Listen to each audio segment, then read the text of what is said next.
Good morning, good morning. We are in the tarot study of the High Priestess. So today we are going to, I'll show you a new card, but we are going to read from the Modern Witchcraft book of tarot. And then the new card we get to look at today is the High Priestess card from the Tarot of the Abyss. Isn't she beautiful? I just love the balance. I love that mirror that's kind of, it looks like a mirror, like one of those arched floor-length mirrors that's like a portal in the background, doesn't it? And she has the moon and the stars, and she has her key there, just like Hecate. Okay, so there's, now let me show you. We'll just do a quick review of what the ones we've already, here's original Rider Waite.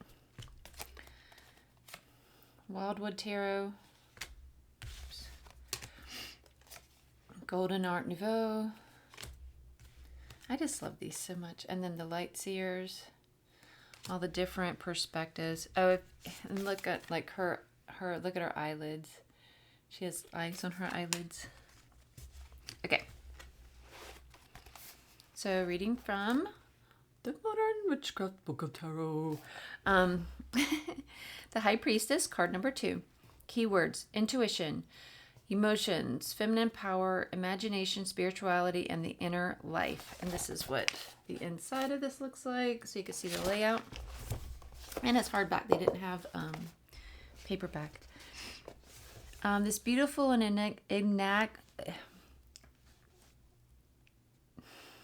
my words just stuck. Enigmatic card symbolizes feminine spiritual power, or the goddess from whom all life comes and to whom it all returns. Okay, let's. This beautiful and enigmatic card symbolizes feminine spiritual power, or the goddess from whom all life comes and to whom it all returns. Some decks show her as a serene female figure seated with a book or scroll on her lap to indicate wisdom. That's the original, and this one, these two do that. Other decks depict her gazing into the distance at something yet to be revealed. I don't have any of those.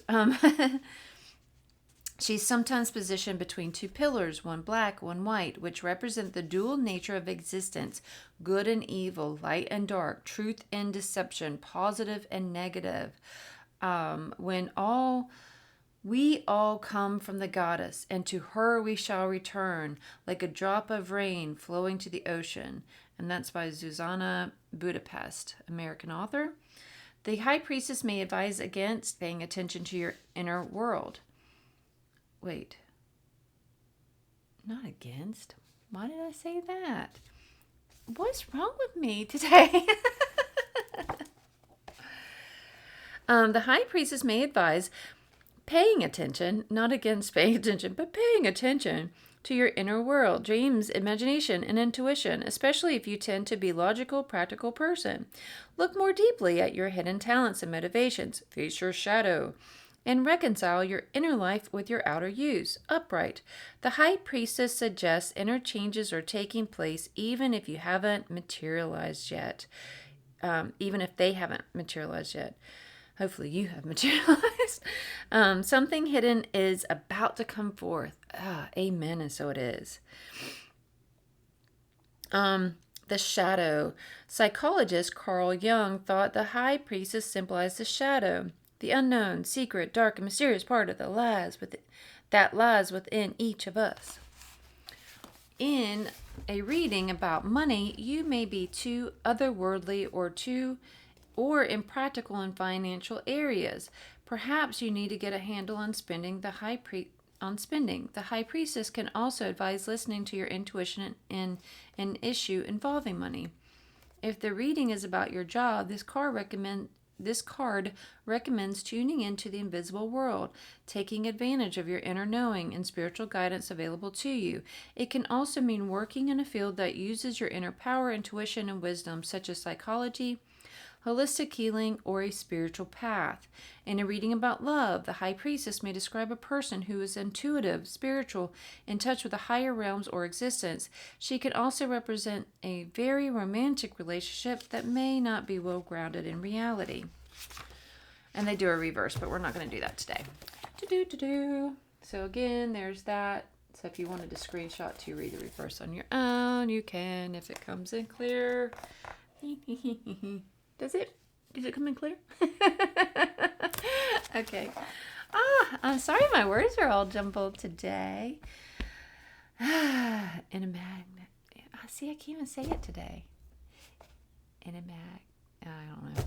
I don't know. My tongue is tied today. My tongue is tied. My son's tongue was tied when he was a baby. He had a hard time breastfeeding because of it. And his upper lip too.